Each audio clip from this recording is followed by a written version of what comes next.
Okay, I think I'm online. Let's just check what's going on.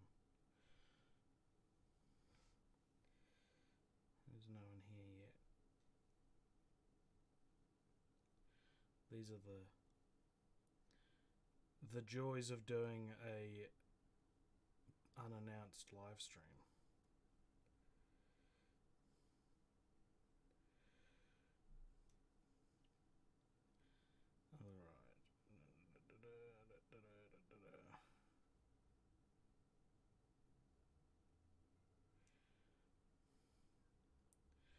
I'm just going to post in all the different various places.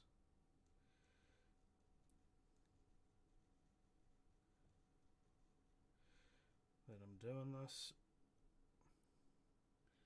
If you're watching this on the rewatch, you might be the first person to watch it because according to my analytics, no one is watching yet.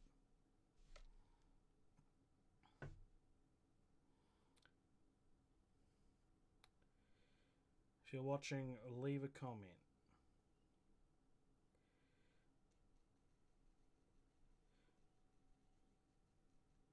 Pants, hey Dan.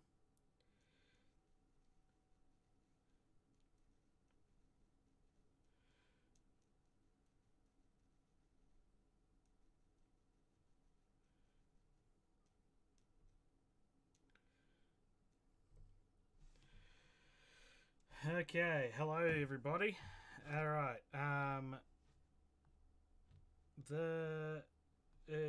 okay. How is everybody? How long should I wait before I've been editing on Premiere Pro all day, so I'm curious what some of your tips are. Well, that's great because I edit these on Premiere Pro, so there you go. Alright, Rad, I'm at work up a scissor lift and AJ pops into my pocket. That's what I do. Audio's a tad low, like my audio. Alright. Welcome to the Matrix, everybody. Okay, I can boost my audio. Is that good? Is this good? It's not too loud.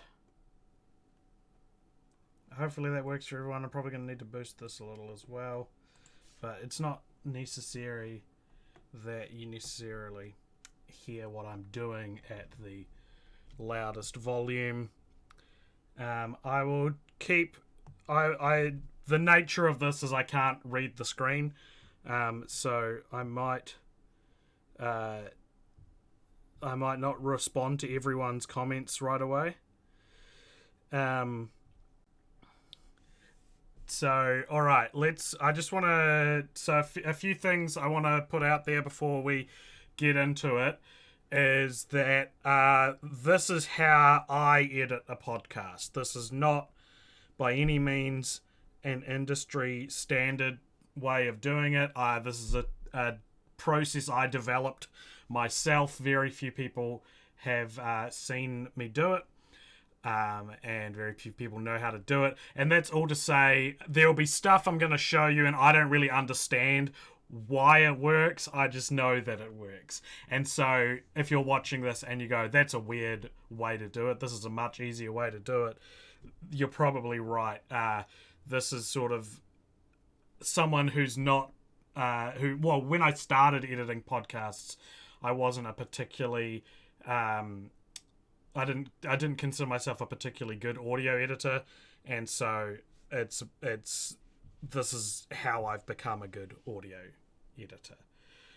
So yeah, I'm going to be using, so the software I'm going to be using, it's basically only Premiere Pro.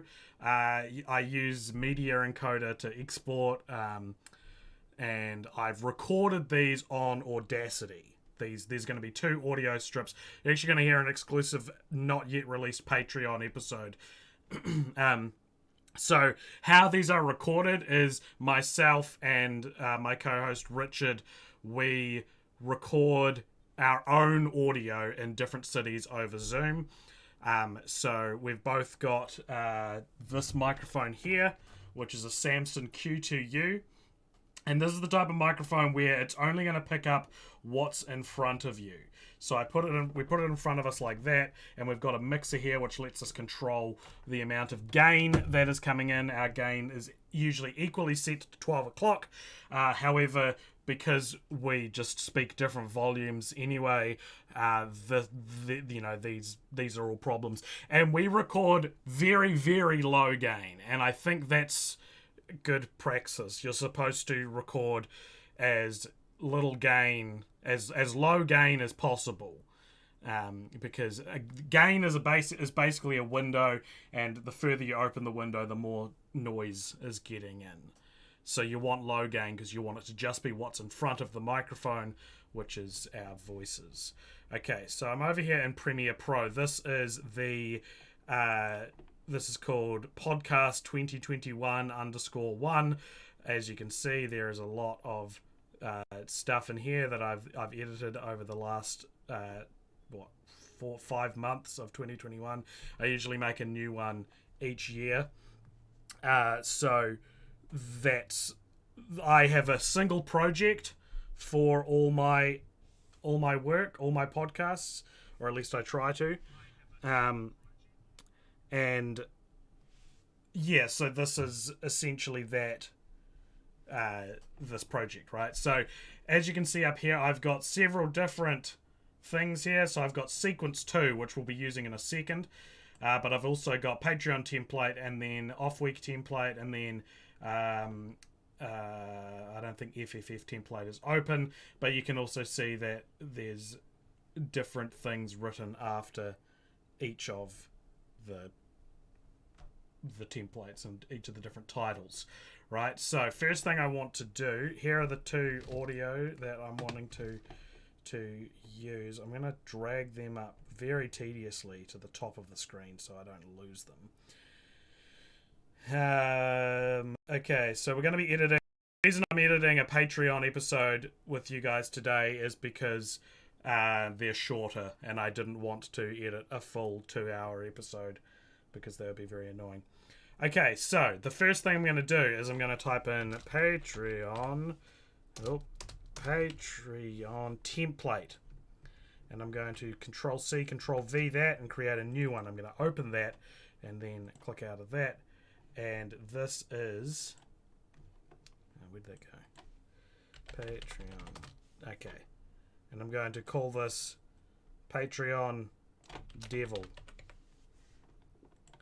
And so now I have Patreon Devil. And what each of these templates are is they're basically just music tracks in something like, I don't know, off-week template, which, okay, I didn't create a new one there by accident, but I'll have things like here. This episode of the Cult Popture podcast was brought to you by our Patreon. If you want to tell us which films we should watch, get up to 2 extra exclusive podcasts a month, give us something to talk about in the post-credit scene at the end of each episode, or join us for our monthly movie club Zoom call where we discuss a film together, then please consider joining the cult and donating at www.patreon.com/cultpopture.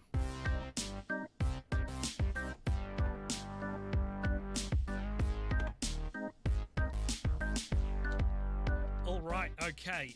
Hello everyone, Yeah, welcome. yeah. Alrighty, so this is what a template usually looks like. It'll be that introductory message, then a music, and then you can see I fade it into a quieter version. I do that by adjusting the gain more than the volume. And that is all the volume good, by the way? It's not too loud or anything. Everyone seems to say it's all good. And so that's what a template looks like. We're making a Patreon episode, so there is no preamble. It's just straight into the music. So this is what a Patreon template is, just an intro track and an outro track already in place.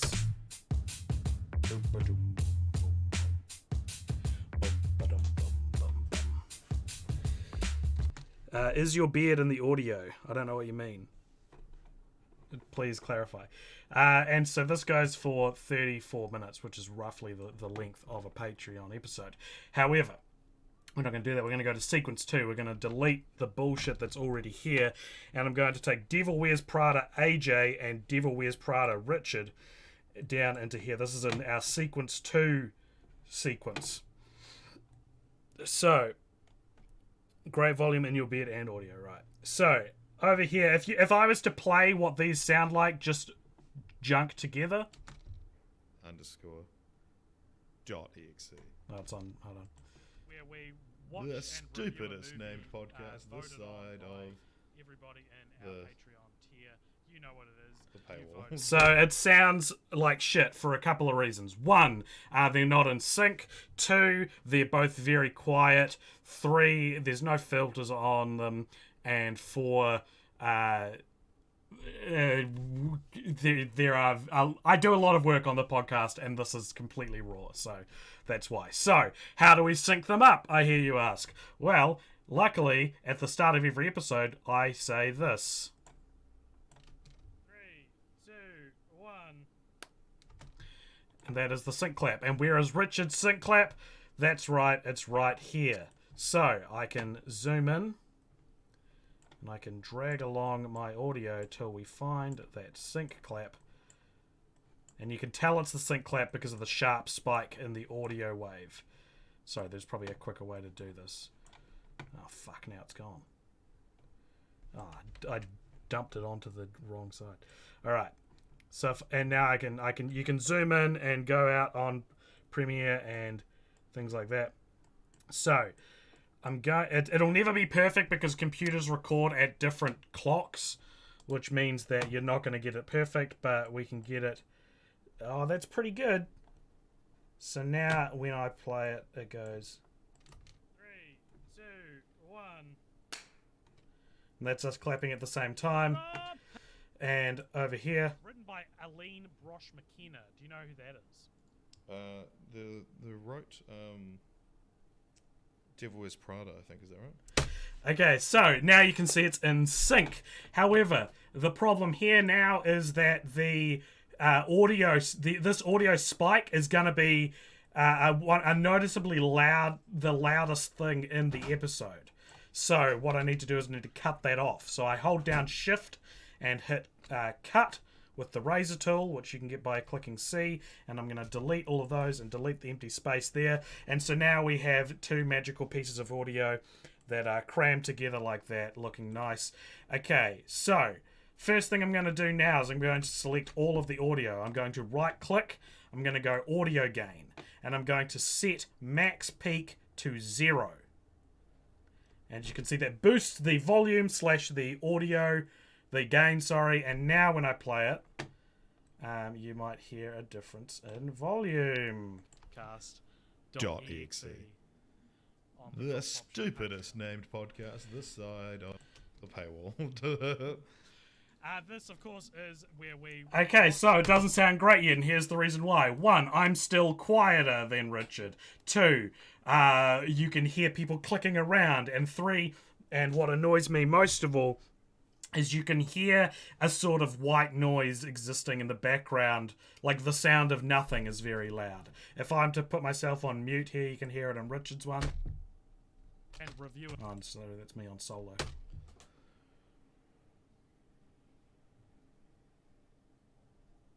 Everyone hear that room tone?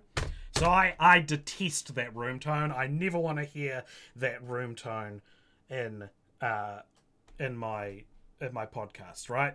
So here's what I do to get rid of that. So we've already set the gain on each to max 0. So I've got a bunch of, in my effects window here, I've got a bunch of stuff including presets, but I've recently made this folder called Stuff I Use All the Time. And what I'm going to do with that is take actual podcast preset, which I use for all the podcasts, and I'm going to dump that on there. So that has now affected both audio tracks. So you can see it over in here. Here's what actual podcast preset is. It's a multi-band compressor, and it is set to internet delivery. And it's also a denoiser that is set to heavy noise reduction. So let's explore what both of those things do. This is multi-band compressor makes everything. So I'll turn off denoiser for a second. Multi-band compressor set to specifically internet delivery boosts everything, makes it louder, makes it sound way better, but without peaking, without it burning the audio. So here's what it sounds like now.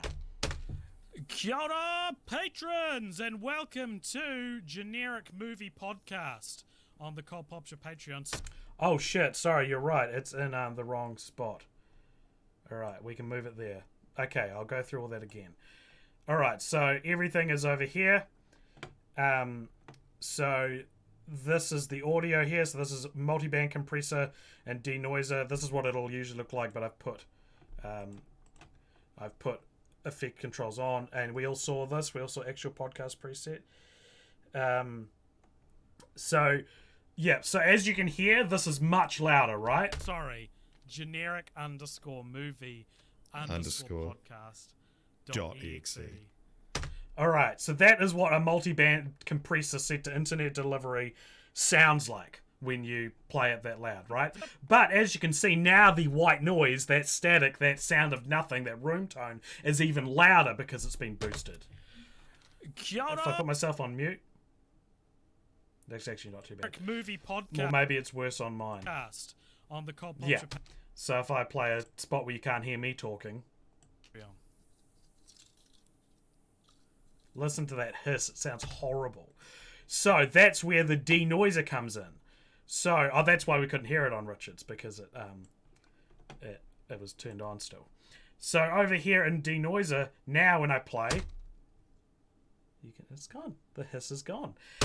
Okay, so the problem with a denoiser is that every time you make a cut, every time you make an adjustment, it has to recalibrate. It has to find the noise again. It has to find the silence again. You can actually hear it if I play it now. You can hear the hiss for half a second before it finds it and pulls it out. So listen to this. Okay, you didn't hear it. That's because it already adjusted that. So how about here? Yeah, it's not working. Maybe it's because it's already worked things out. Kia ora, patrons! Okay, but if I say I wanted to cut there for some reason, now it's going to sound like this. Patrons, and welcome to Generic Movie Podcast. Did you hear that? Did you hear the change in... It almost sounds like the life has been taken out of my voice, and that's because whenever you make a cut, as I said, it's recalibrating the sound of nothing. It's still trying to find it, but now it's doing it while I'm talking, and so it takes a bit of that, of what it assumes is the sound I want to get rid of, out of my voice. And so there's a period of the podcast where I just edited it this way. I put the filters on, and I edited it this way, and it made it so that every time there was a cut, for a couple of seconds, it would sound like the voice, the spirit had been taken out of my voice, or whoever's voice, and I would do jobs for people, and I'd send them a final edit, and they'd be like, it sounds real weird at parts, it sounds like sounds like a robot. And that's what it is. And so the problem is that while the denoiser works wonders for getting rid of white noise, it also unfortunately only works if you don't cut the audio, which I need to do to make the best possible podcast. So here's what I do instead. Instead of editing it like this, and this is why we're in sequence 2 and not in Patreon Devil, it's because now I'm going to so I've set that to solo, which means you can only hear me, and now I'm going to go export media, and I'm going to call this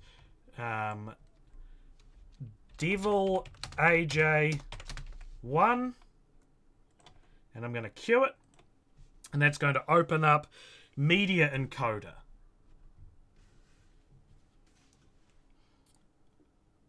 Which might take a while. Woke check file. Yes, Dad. I tried to delete any evidence of woke check, but if anyone's wondering what woke check is, we recently re-edited some old episodes because we were worried there would be dicey jokes in them that wouldn't fly today, and I'm not ashamed. I think it's a good practice.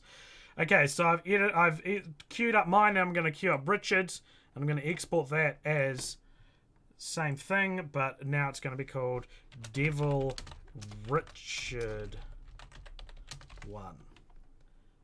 Very sexy.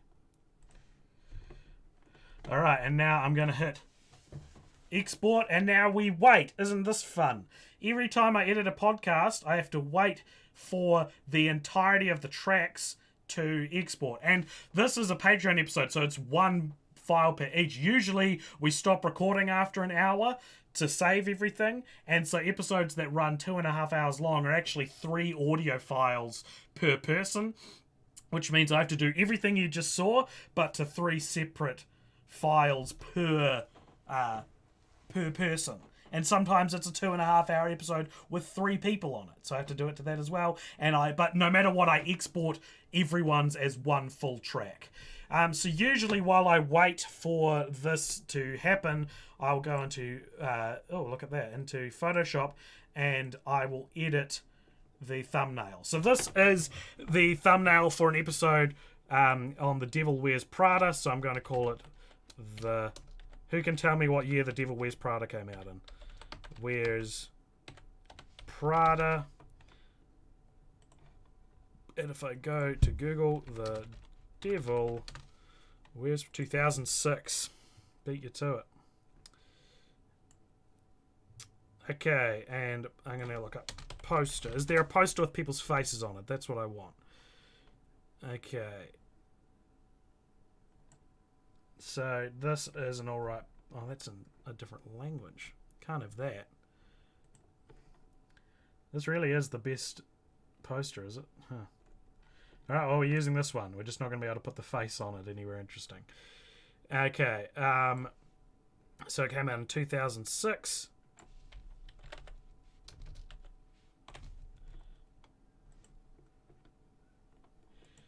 Okay, now I'm going to paste this in here, which is the DVD cover.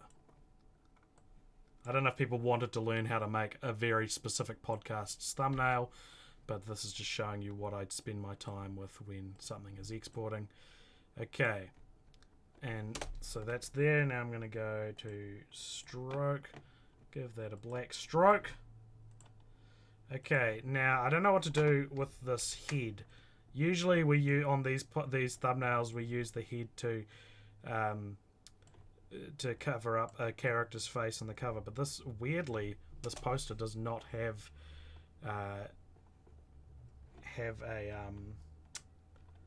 any heads on it. So what I can do is I can make it a bit bigger. I can put it there, and I can maybe look up like Devil Horns PNG. And is that a PNG? It's not a PNG, so I'm just going to copy it, paste, get rid of the white, and then go.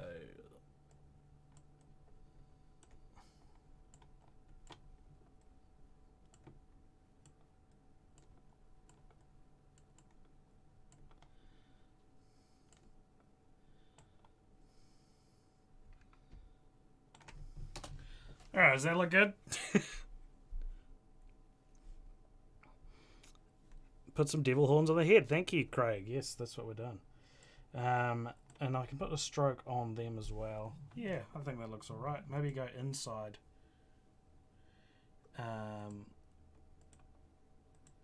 Yeah, that looks better. Okay, and there's our thumbnail.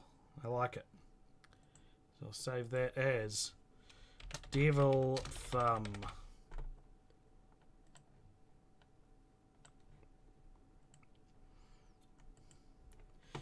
Cool. Alright, and what is the media encoder at? So one of them's done, and we're just waiting for the other one to export now. Very cool, very sexy, agreed.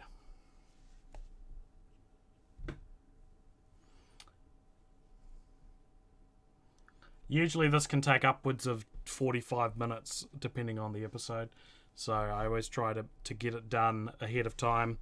Here's some I've prepared earlier, that sort of thing. So we've already been live streaming for how long have we been live streaming for?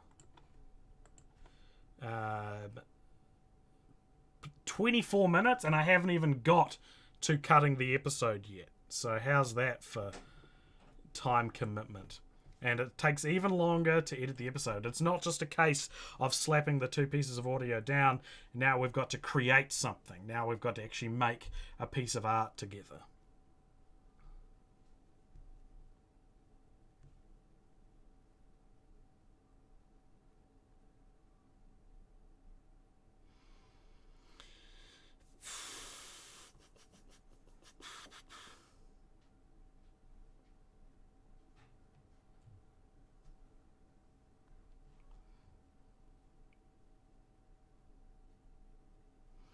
Okay, Pickworth, what's up? Hey. You've entered just at the funnest part of editing a podcast, which is waiting. Waiting for something to export.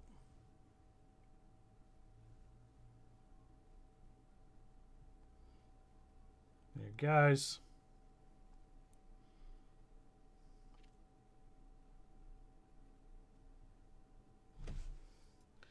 Alright, so both are exported now. So I'm going to go back to this panel here, and I'm going to go into podcast, and there they are there.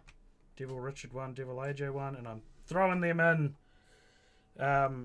Make a TikTok in the meantime. I don't have any more ideas. I'm out of TikTok ideas. Alright, now we're going to go to Patreon Devil, which is this lovely template here. And now both of these files have the same... Oh, I accidentally... Okay, here's something I did wrong. In sequence 2, I should have ended the sequence here, because now it's exported that much dead air, which is bad. Sorry about that, everybody. So, regardless, it's still going to work. So, I'm going to chuck on AJ1 there, and I'm going to go chuck on Richard 1 there, and we can see roughly where the audio stops. So let's cut off those measly tails at the end, and then we want to make it so that maybe turn this down a bit and make it so that the little fade out is directly on the outro. Okay, and we're going to go to over here. See that they're not perfectly aligned.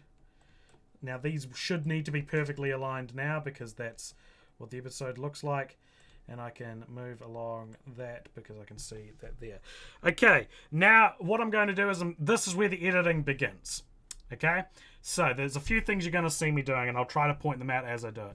One, I'm going to be cutting out basically any time the other person isn't saying anything. I'm going to be readjusting the gain because it won't be perfect, and it might be a volume issue as opposed to a gain issue. And I'm going to be cutting out any time, might not happen in this episode, but any time someone repeats themselves, anytime someone breaks character, for lack of a better term, like goes, oh, hold on, can we do this? I don't know if that'll happen. I might edit out a couple of jokes that I don't like, or moments, or whatever. So it's all about trying to make the best product possible. That's what the process is about. So let's edit a podcast.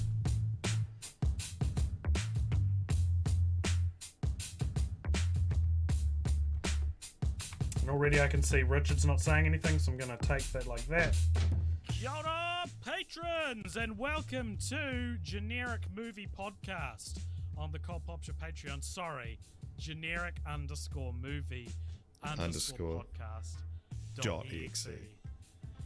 The stupidest named podcast this side of the paywall. The paywall. So Richard, because he's in a different room with different acoustics to mine, he sounds a lot different. So he's almost louder. So what I'm going to do is I'm going to drag his volume, which is this bar here. I'm going to drag that down. It's not going to sound perfect, and hopefully we're going to be able to fix that problem for upcoming episodes. But let's see how this sounds now. Kia ora, patrons, and welcome to Generic Movie Podcast on the Cult Popture Patreon. Sorry, generic _movie podcast .exe. The stupidest named podcast this side of... Okay, so here's a fun thing. You don't hear me. I'm saying on the Cult Popture Patreon here. The stupidest named podcast. But Richard is so much louder than me that you can't really hear it. So I'm cutting where each of his audio starts and my audio ends, and I'm hitting A, which makes select all, making sure not to select the audio there, and then I'm moving that along, so now it sounds like this. .exe on the Cult Pop Show Patreon. The stupidest named podcast this side of the paywall. The paywall. So, this sort of J cutty, I don't know if that's what you'd call it, but like moving, this is one of the benefits of recording in different cities, is that you can't hear me on Richard's audio and you can't hear Richard on my audio. So when things overlap because we talked over each other, it's actually very easy to move them so you can hear one clearly and another clearly. This happens all the time. It is a massive key to why I think our podcast works being recorded in different cities. It's why even if we lived in the same city, we'd probably still do it this way. It's just an easy way to make sure that everybody can say their thing without being interrupted. So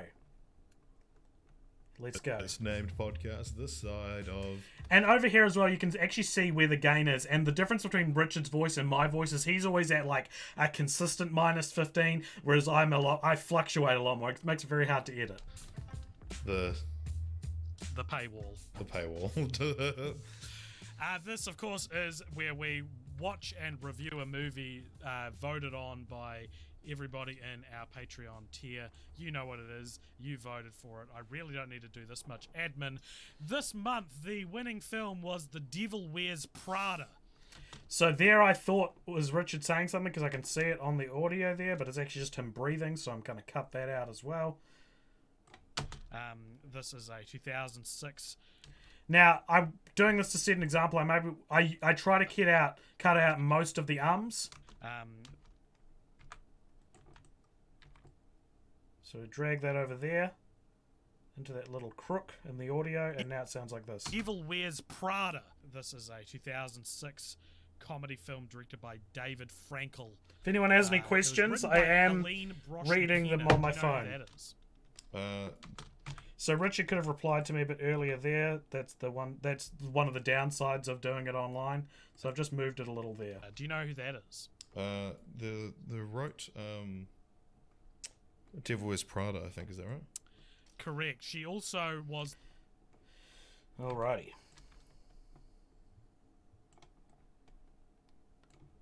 I think, is that right? Correct. She also was the co-creator of Crazy Ex-Girlfriend with Rachel Bloom, and you can maybe see some of that DNA in each, in the show. It was based on Lauren Weisberg's 2003 novel of the same name, and it stars Meryl Streep, Anne Hathaway, Emily Blunt, and of course... Dr. Barrel asks, how long does it usually take to edit an episode of Film Franchise Fortnights? Say however long the episode is, plus 50% of that episode. So if an episode's an hour long, it's probably going to take me about an hour and a half to edit it. If an episode's 2.5 hours long, it's going to take me... what's that? 3 hours and 15 minutes to edit, is that right? Yeah. Stanley Tucci. The reason it was voted on, because it is, of course, according to some of our patrons, the year of Tooch, which is really interesting that out of all the campaigns that our fan base have tried to start this year, from Annie which May is not a small amount. April, Okay, so again, we're talking over each other. So let's listen to this again. Yeah, from Annie which May is not a small amount. April. Okay, so I say... have tried to start this year. So I'm going to cut it there, and I'm going to move everything across, and then I'm going to move... actually, that's not the right way to do it. I'm going to move... Just cut out Richard's dialogue here and put it there, and then move that across. Out this year. Which is... And you can hear me cut myself off, but you can hide these sorts of things with moving audio. Base have tried to start this year. Which is not a small amount. From now Richard's little breath there, I like to cut out stuff like that. So if I hit B, that's like it does this. No, that didn't work. I don't know why it works sometimes. It doesn't work other times. Cool. From Annie May to April. So now I don't know if that sounds right, but it's probably fine. Fan base have tried to start this year. Which is not a small amount. From Annie May. So I'm going to take out the from, because I think you kind of get what I'm saying without me needing to say from. start this year. Which is not a small amount. Annie May to April. Maybe I can put the from there. This year. Which is not a small amount. Annie May to April. Yeah, that sounds better. Must have taken forever to edit the Barbie episode. Yeah, I did the Barbie episode in parts. Probably did take me 3 days, Craig. Yeah, probably. I don't know. I edited it as we went. Yeah, and the year of Tooch has actually, pound for pound, been the most successful campaign out of all. Yeah, because You know, we couldn't get a whole So Richard didn't really say anything there. He just said, yeah, Coz, and I kept talking, so I'm going to cut that out. month of 8 films for April, and we couldn't get a whole month of anime for May. So, yeah. Yeah, because Well done to, I think Luke is the person setting. So, Well done to, I think Luke is the person spearheading the year of Tooch, and this is the 3rd Stanley Tucci film we've covered this year for Generic Movie Podcast. 4th. Is it? So I'm going to move that along a little, just so you can still hear each other. Generic Movie Podcast. 4th. Is it? Yeah, so we did The Terminal, Big Trouble, Easy A. We did Easy A.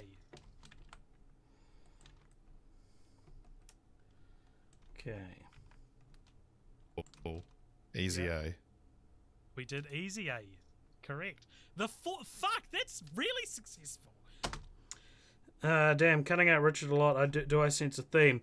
I definitely think out of the two of us, I'm less likely to drop in superfluous ums, but it also might be it's harder to notice your own voice saying than someone else's, maybe.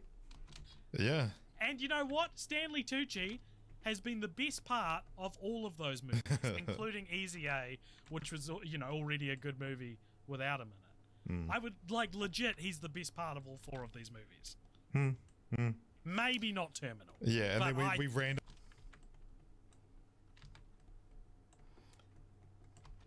Maybe... So I'm not going to say every time I do it, but it should be clear what I'm doing at this point. Movies. Maybe not Terminal. Yeah, and then we randomly had to watch Hackers in the middle. I'm cutting myself out there.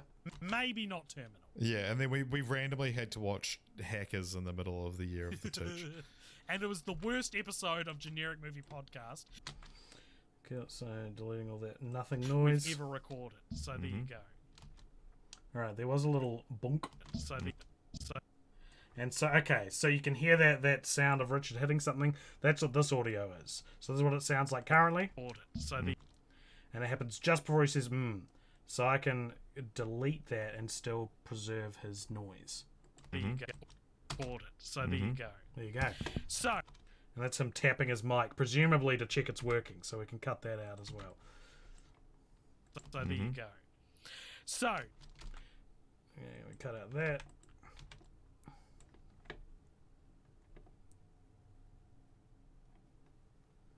recorded. So there you go. So, The Devil Wears Prada, I feel like this film, what's it about? Do you want to tell us what it's about? It's about... Okay, a couple of superfluous breathing sounds there that I'm going to get rid of. This is why I wanted to do this as a live stream and not as a video, because it's a very meticulous process full of things like this, and I couldn't be bothered putting all that together in sort of a presented form, so I thought people can just watch me do it. Do you want to tell us what it's about? It's about Andy Sachs, Andrea Sachs, played by Anne Hathaway, who gets a job as the co-assistant to an Anna Wintour style what's the word? Okay, so I'm gonna take all that.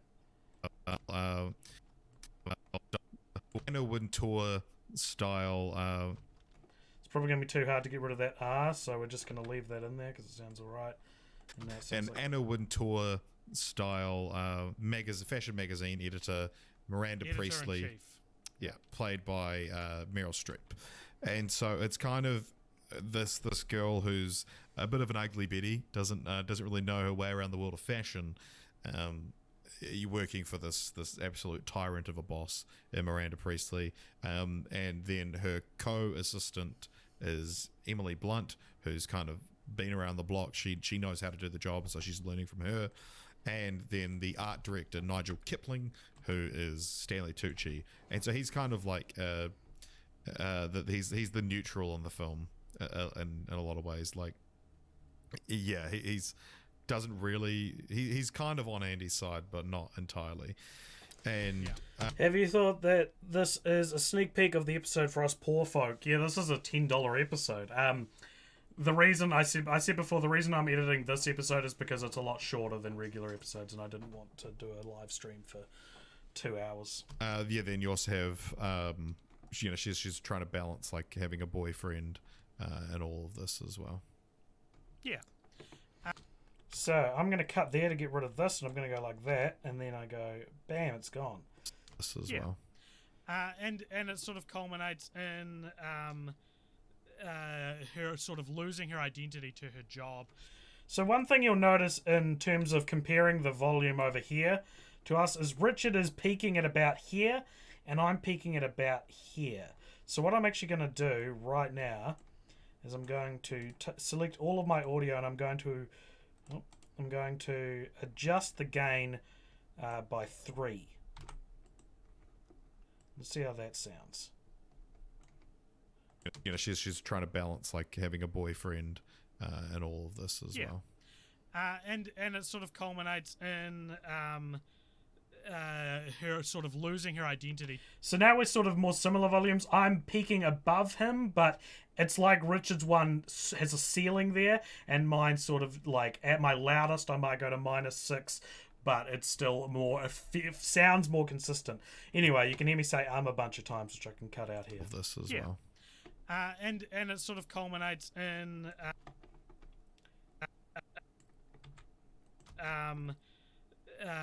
her sort of. How does that sound? And it sort of culminates in her sort of. Not very good. And her sort of losing her identity to her job before seeing sort of the what's it called, like the Black Mirror.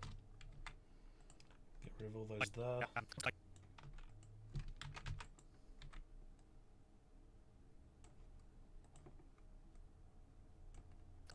What's it called? Like the Black Mirror reflection of who she could become in the future if she doesn't quit her job. So she ultimately leaves it to pursue her passions and to not lose any more than what she's already lost, because she loses her relationship and she some friendships break up and all sort of things. So this is a pretty interesting Wikipedia page that I'm only just now scrolling through. There's a lot more in this than the usual Wikipedia page that we casually open up for these movies when we cover them. And I think that's why, and correct me if I'm wrong, I feel like this kind of has a big fan. So I can get rid of that.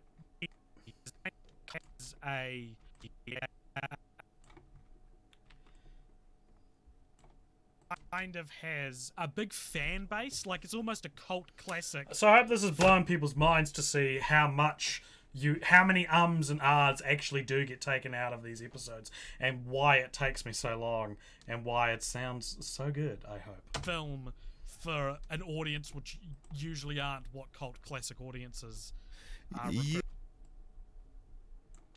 and I think it's one of the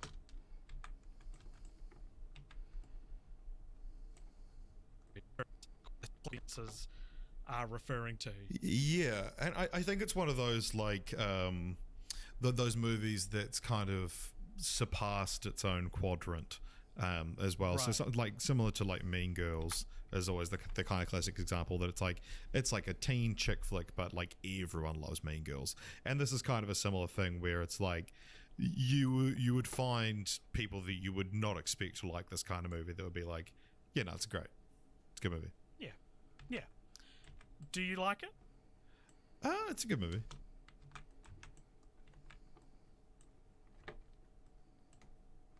Like it? It's a good movie, yeah. I didn't like it as much.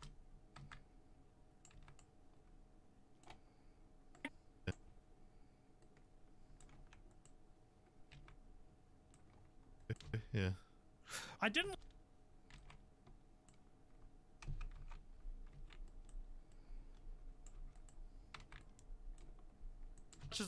movie. Yeah. I didn't like it as much as I thought I would. I'll say that. I'll say that as well.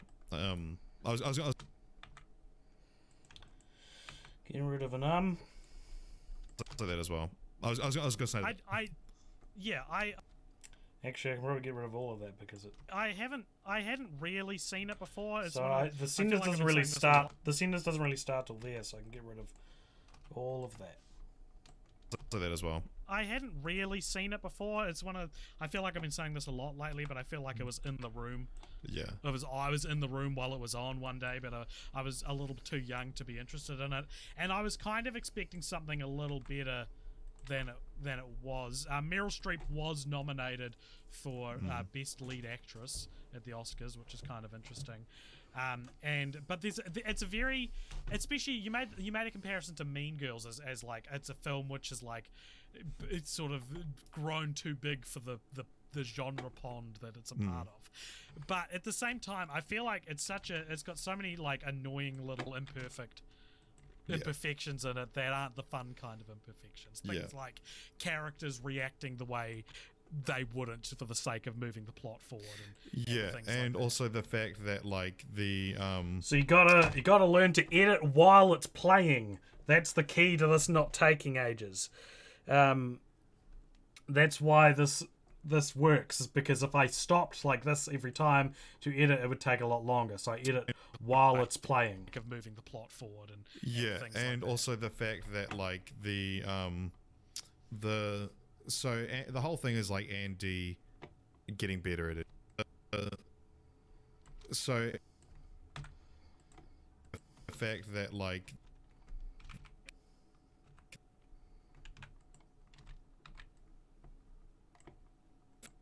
the whole thing is like Andy getting better at a job, and that's whole character arc is like she becomes this big kind of thing, and eventually earning the respect of Miranda Priestley.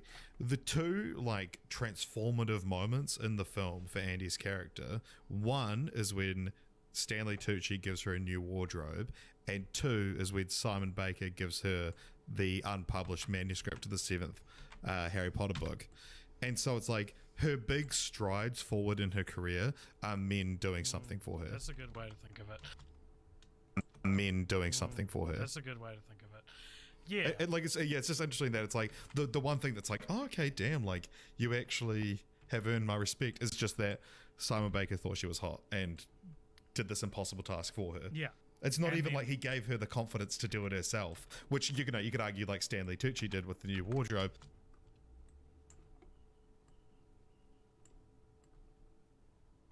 It's just like you just happen to know the one person in the world who would be able to do this, like this task Miranda gave you, because she knew it was impossible. Yeah, and I think as well we both sort of talked about this together before recording that. So she breaks up with her boyfriend, who's played by is it Adrian Grenier? Grenier. Yeah. Adrian Grenier. He's the guy from Entourage. There you go. Knew it was either the Entourage guy or the Numbers guy, but the Numbers guy is the elf and the Santa Claus. Yeah. David Krumholtz. Yeah. So the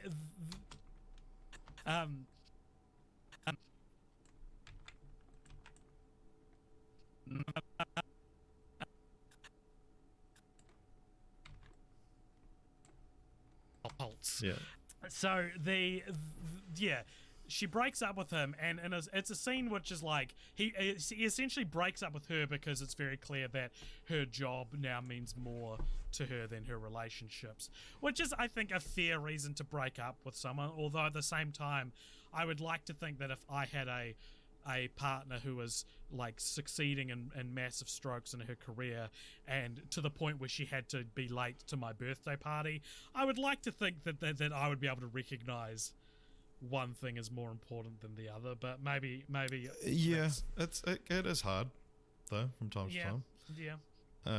But speaking as someone whose partner from time to time. But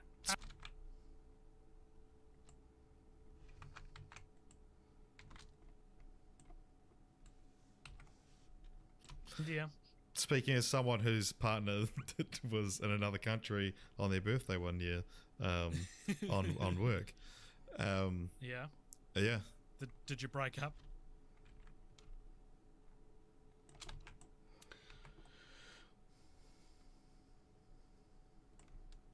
On work. Did you break up? Hope everyone can still see what I'm doing. Let me know if you want me to clarify what I'm doing or anything. on work. Did you break up because of it? Yep. Yeah, I just didn't understand why she couldn't fly over. So that they break up, and then she goes it's to interesting Paris. because you say they break up, but it's a let's take a break while I go to Paris. Yeah.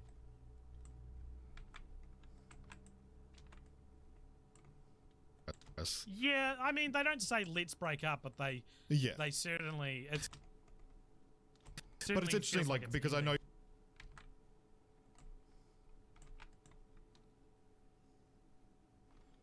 Just narrate literally everything you're doing. All right, I'm doing that thing again where we're talking over each other, so I'm moving it apart. It certainly feels like it's ending things. But it's interesting, like because I know you're talking about like like what you're about to talk about is that like breaking the rules of film. These like and especially rom-coms and it's not necessarily rom-com, but it's one of these rules is set out that it's like they haven't definitively broken up. They're on a break. Yeah.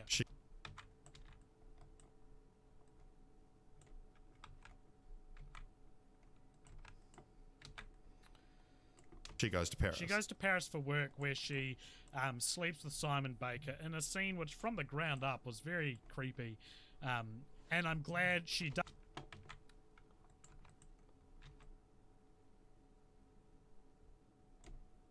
Creepy, and I'm glad she does seem interested right before it happens. But he has to push to get there, and it already felt very uncomfortable. With the strength that only a nearly 40-year-old man possesses, and of course she relents like a 23-year-old girl would. Yeah, okay, so it's already on dicey ground. So she sleeps with someone else, and then she goes back to America and she quits her job and is going to make a better life, and it's the end of the film, and she has lunch with her ex-boyfriend, where she learns that he's got a new job in Boston and things are going well for him.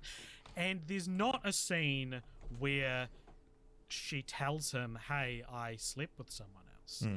And perhaps she doesn't need to, because you don't see them like officially get back together, though there are rumblings of it. But it felt very strange to see like a movie made for mainstream audiences that has a we were on a break moment in it, but then like refuses to build a plot point out of it. Yeah, it's just like because it's out of it.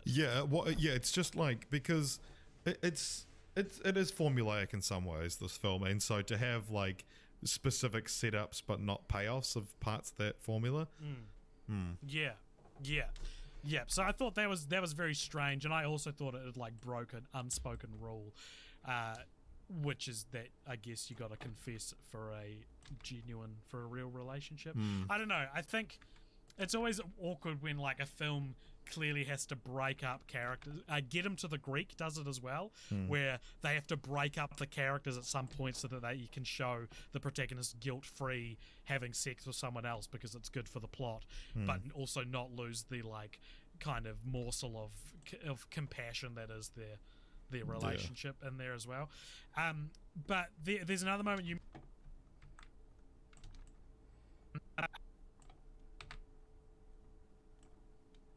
well. But there's another moment you mentioned to me where before they've slept together, one of her friends sees him kiss her on the cheek, and her friend like behaves like she's in a parody of a movie where she acts like it's a super big deal when it probably wasn't. And it's like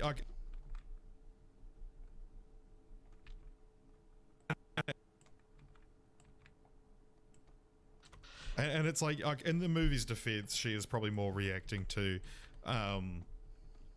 Andy, kind of like smiling to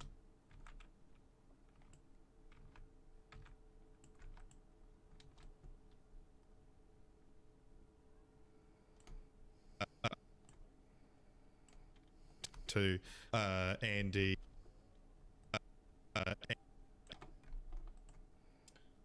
Can I get away with him just saying Andy? Andy. I think I can. Let's try to get rid of that breath.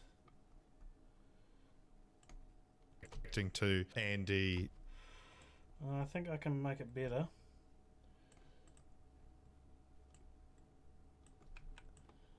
How's this sound? To Andy, you know, kind of like smiling to herself after Simon Baker has left and kissed her on the cheek. But it's like, yeah, it's such a ridiculous reaction to that, like getting a kiss on the cheek and then smiling. It's like, yeah. Of all the things where in movies where they go, no, I can explain, it's like, yeah, this one you legitimately can, and the person should listen to your explanation. Yeah. So this has 75% on Rotten Tomatoes, which is quite a low score for a film with the buzz that this one has. I think that's probably a pretty accurate score. Yeah, I do too. Like, there certainly are people that think this is a perfect movie, but I think it's like, to the general audiences that are outside of the primary demographic, I think it's very it's more of like, it's actually surprisingly good kind of thing. And it's you see a movie like this exists and you kind of go like, oh yeah, whatever. But yeah, there's a few things in it that really elevate it. Stanley Tucci, for example, Meryl Streep obviously as Miranda Priestley, and I was talking about this to you last night as well, that there's a scene in this movie where Andy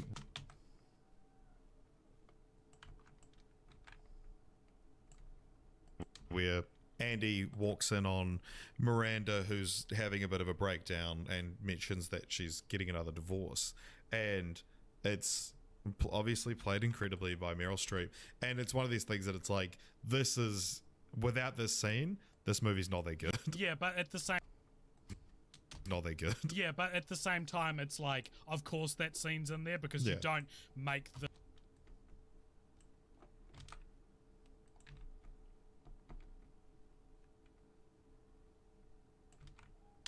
this relationship happen if you aren't going to have a moment where the layers are peeled back. And because I was watching it being like, all right, why is Meryl Streep nominated for an Oscar for this performance? And it's because of that scene, because without that scene, it's not a particularly hard role to play. It's just, she's just kind of it is person. It's one of those things where, okay, I'm gonna cut out all of that so it goes. She's just kind of a mean person. It's one of those things where it's like a bit of a meta casting as well, I think, where it's like the fact that it's Meryl Streep like adds to the power of that character. Yeah, absolutely. Character. Yeah, absolutely.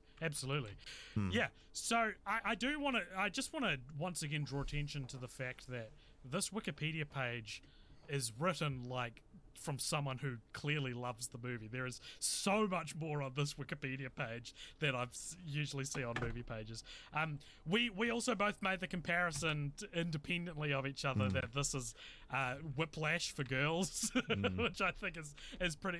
The only thing that would make it more Whiplash would be if Miranda Priestley was played by Alison Janney. Then it would be Whiplash for girls, because she is, of course, the female J.K. Simmons. But this Wikipedia page has it's written there's like all the different logos in different countries for the film. It was called like El Diablo Vista la Moda in well, I guess would that be Spanish? Yeah, Spanish America, and things like that. It's got a whole section on Anna Wintour. It's got a section.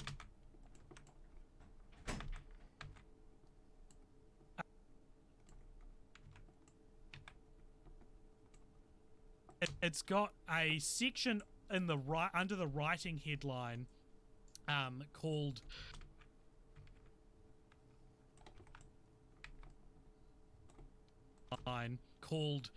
the Cerulean Sweater Speech.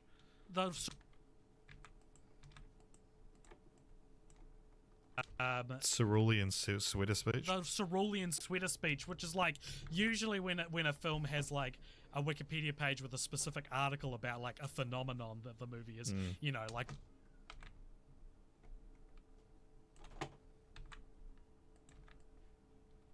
Like if you go on Happy Days, there'll be the jumping the Wikipedia shark. page for Happy Days. There'll be a jumping the shark paragraph. But this feels like such a minor thing. So it's talking about a scene. Just deleted Richard saying the answer before I got there. Stuff like that happens all the time. Where Miranda Not just with Richard, with both of us. You only a good podcast editing tip.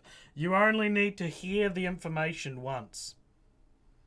So if both of you say it because you want to be the person that knows it, you don't need that. I only need to hear it once, no matter who's saying it. A good podcast hosting etiquette is to you drop a little bit of your ego and allow for discussion to happen despite of you, or even if you know what is going to happen, to let it play out.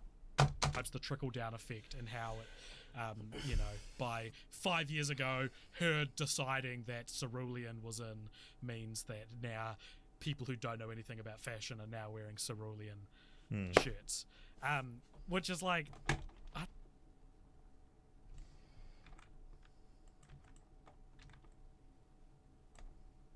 shirts. Which is like... I don't know if this needs its own...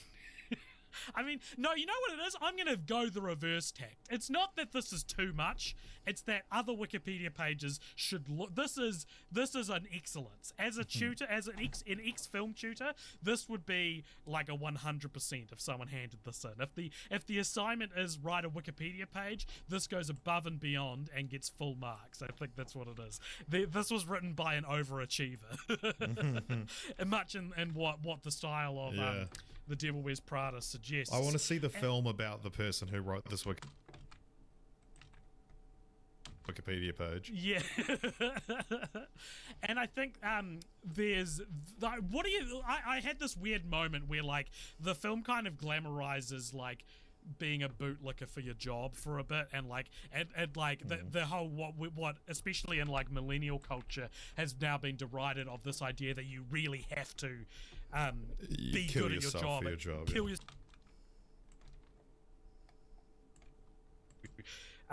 You kill yourself for your job. Kill yourself for your job. And I was a little concerned because I was like, they've glamorized it, they've made it look so good, and I was like, I was watching this with my flatmate Elliot, and I said to him, what do you think the message is of this film? And he was like, that you shouldn't kill yourself for your job. And I was like, it's totally hoodwinked me. Like, I followed it down the garden path, and then it taught me the lesson it was obviously trying to teach from... Because I was like, is this a movie about how you should throw away your relationships for your job? Because I disagree with that. And then it's like, no, it's a movie about how you shouldn't do that. I was like, oh, okay. What do you think of her boyfriend? Okay. Yeah. What do you think of her boyfriend in it? I related to him a lot.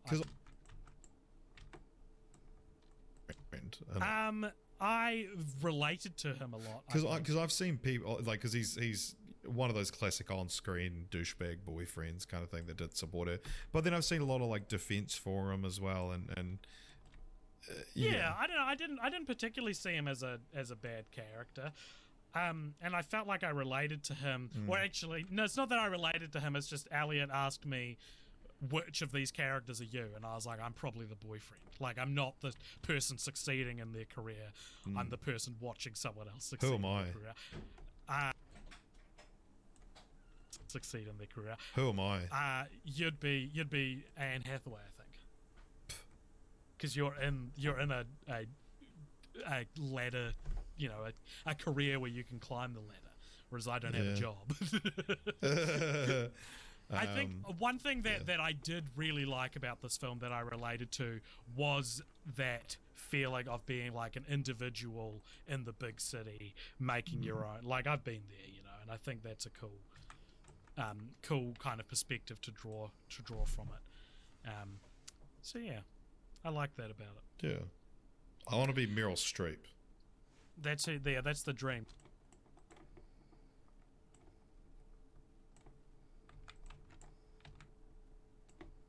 I want to be Meryl Streep. That's it. There, that's the dream. You want to be cold, calloused, lost. Both husbands divorced you. Has to mow over her friends to succeed in life. Yeah. Meryl Streep. And also, like, it's one of these things that, and I think maybe that's one of the reasons why the movie's taken off so much as well, is that, like, a lot of people have worked for a Miranda Priestley. I've worked for a Miranda Priestley. Varying degrees, obviously. Mine was very much, like, almost identical what you see on screen. And the, like, when it's like, oh fuck, she's coming to the office, everyone, like, hides all the shit. It's like, this is the most efficient way to do it, but the boss doesn't know that we do it this way, so you have to pretend you do it the old way. All this kind of stuff. And, like, yeah, like to the idea that someone can be so entitled that, like, their coffee isn't there when they get there, or, like, you didn't get the muffin they felt like that day, even though they didn't tell you. It's like, yeah, these people actually exist. I've worked for one, and it's horrible. And, like, people like that shouldn't exist. And especially, like, the one I worked for was, like, head of a kids TV show, and it was one of those things where it's like they got into the industry when Television New Zealand was like, hey, we just got television, do you want to be top of the food chain? And it was like, okay. Whereas, like, now, you know, anyone that makes it to the top of the food chain has started as a PA, has worked through all the stuff, and has a little bit of empathy. Whereas, you know, she is kind of like, right, well, you know, I did it, so everyone else is just like, I am entitled to all this. That's very interesting, because it's like, it's such a small empire to be a Miranda Priestley in as well. But, and then also the fact that, like, all these, like, fucking spineless people would just around them would just bend over backwards and be like,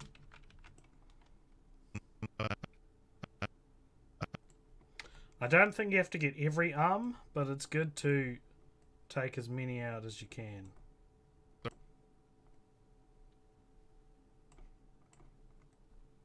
people would just around them would just be,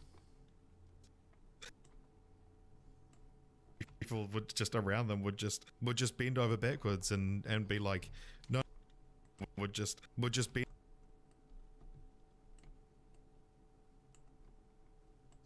would just bend. Oops. All right, nobody panic. We're all good.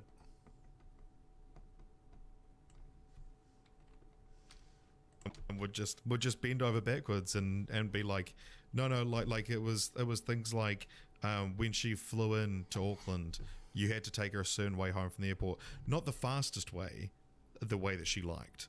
And it was like, this is ridiculous. This is why I'm the boyfriend character, is because I'd be telling you to quit your job if you were describing this person. Yeah, no. So I actually, and this is one of those things, because when I started, she moved to Queenstown and was only up occasionally, so it was like we could mostly run business as usual, apart from, you know, a couple months of the year kind of thing. And so I saw what everyone said was like a much more chilled out version of her. I still saw like all of the stuff going on, but I never actually really had to indulge it myself. And right. I think it was one of those things where I had like kind of a more respectful relationship with her, because I didn't do that like spineless bullshit. And I was more comfortable being straight up with her. Especially, like, it helps when you're not that attached to the job, and it's like, worst case scenario, you fire me, and it's like, okay, fine. you need me more than I need you, kind of thing. I'll find another job. You're not going to find someone who does it better than me, so. Yeah, nice.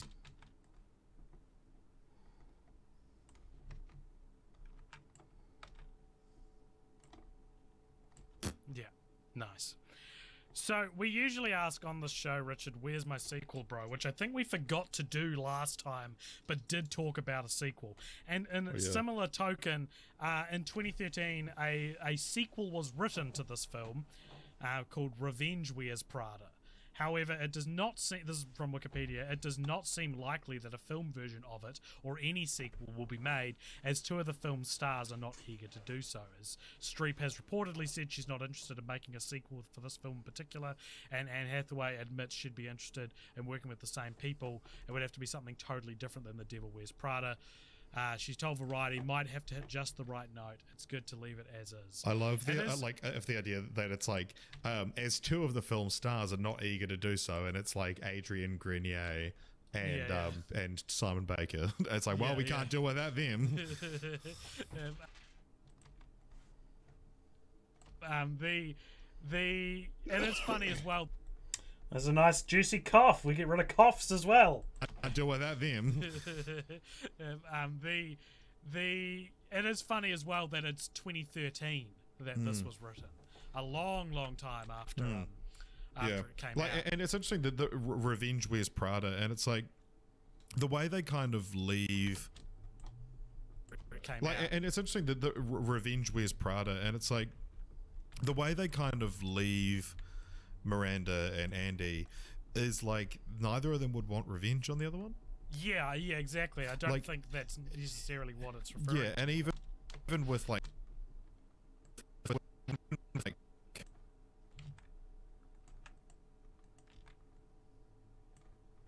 what it's referring to. But. Yeah, and even with like her relationship with Emily Blunt, that kind of ends on like an olive branch being extended, and I'm curious as to who's taking out revenge on whom. Here's my here's my pitch for a sequel.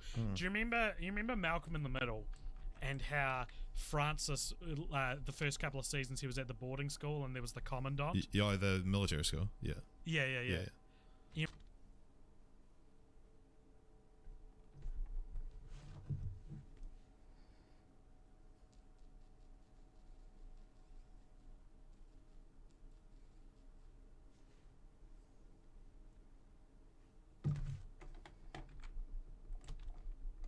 You remember how he was like, they like had that very specific relationship, you know, where the kind of Colonel Clink and I don't know.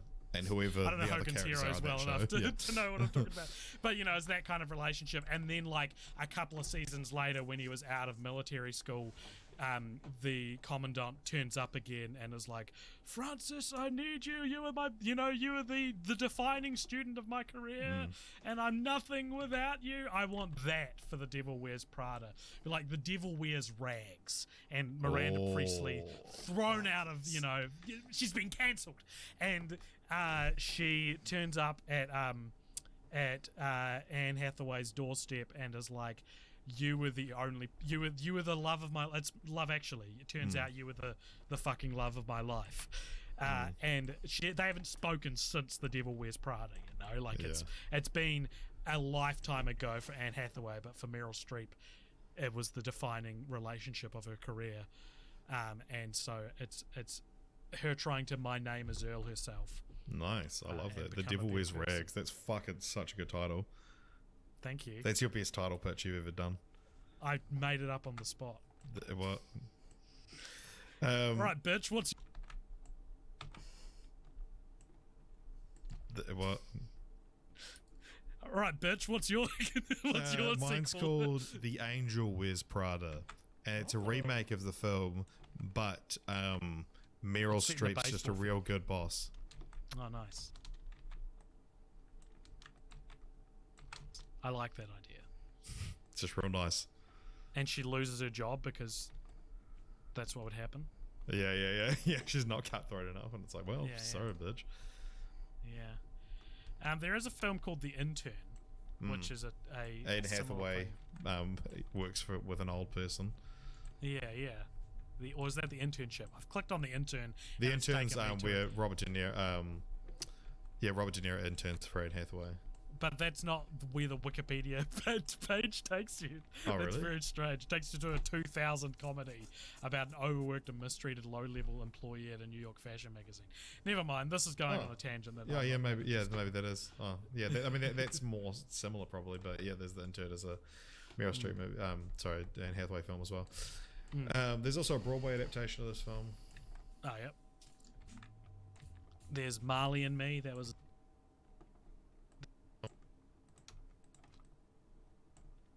Oh, yep. There's Marley and Me. That was his next film. And his most recent film was Collateral Beauty. Yeah, David Frankel's one of those directors where you look at their filmography and be like, this means nothing.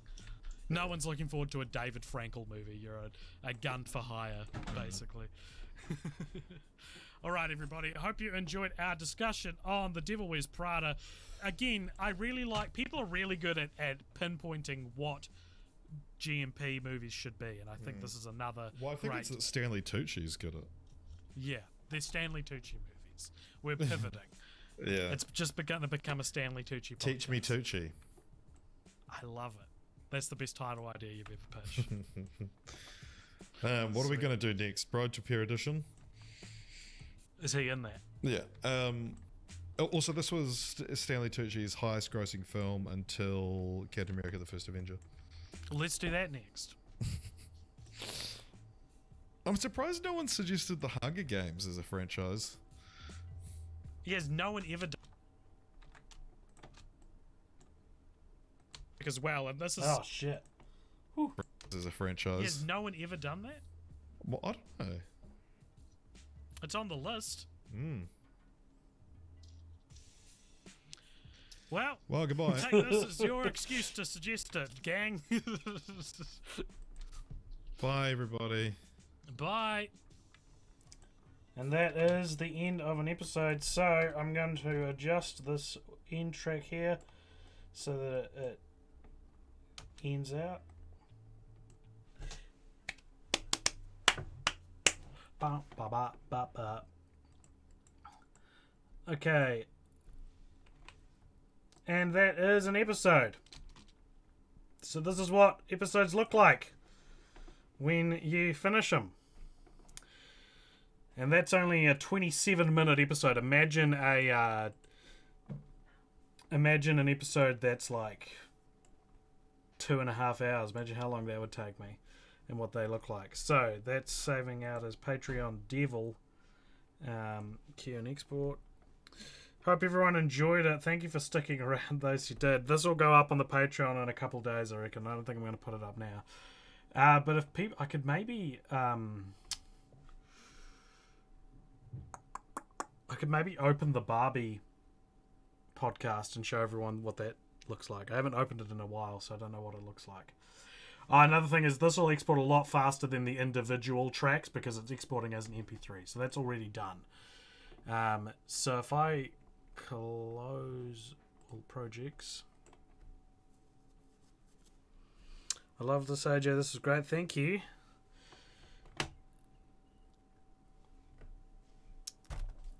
Now you know what you're listening to. Okay, please ignore the various work that I've had to do in my thing there. Okay. What do we reckon Barbie attempt is? I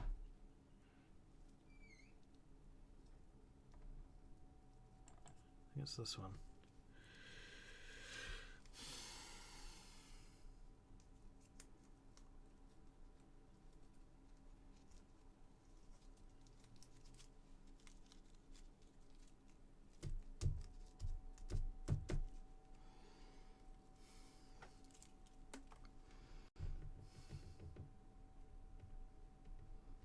Fucking struggling to open because of how big the file is.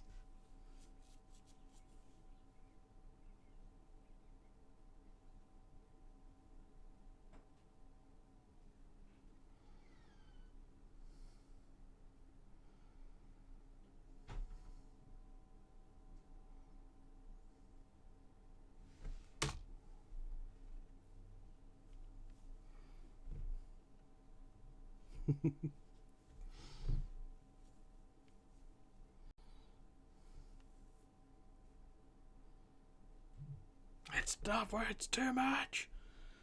It's too much.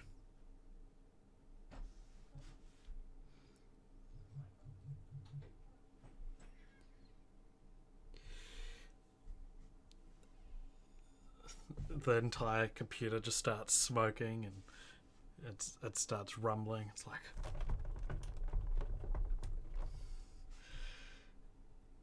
It is genuinely like, please...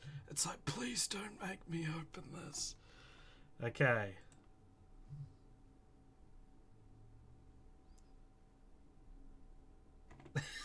Look at it over here. This is very funny. Okay, is it gonna let me? What? So that's what the Barbie episode looks like. The reason why it looks like less is there is because there's so many cuts that they basically just become indistinguishable lines from each other. But imagine seeing what you just saw, but spread over 18 hours. So that's the whole episode. Like if I go to like here and zoom in.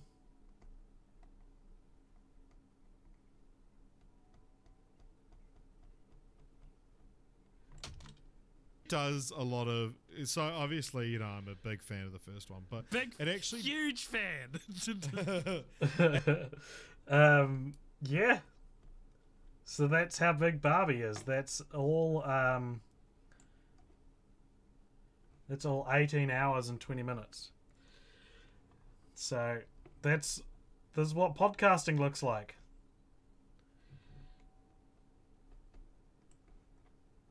Yeah. This will be the Tim and Guy section. You can tell because it's got another. The only time we had 2 guests on. Completion to enjoy their company. This was after the book scene. Yeah. There you go. All right, everybody. I'm going to probably call it there. So I hope you enjoyed this little trip down podcast lane. And thank you very much for watching. Is it going to let me end it? End stream.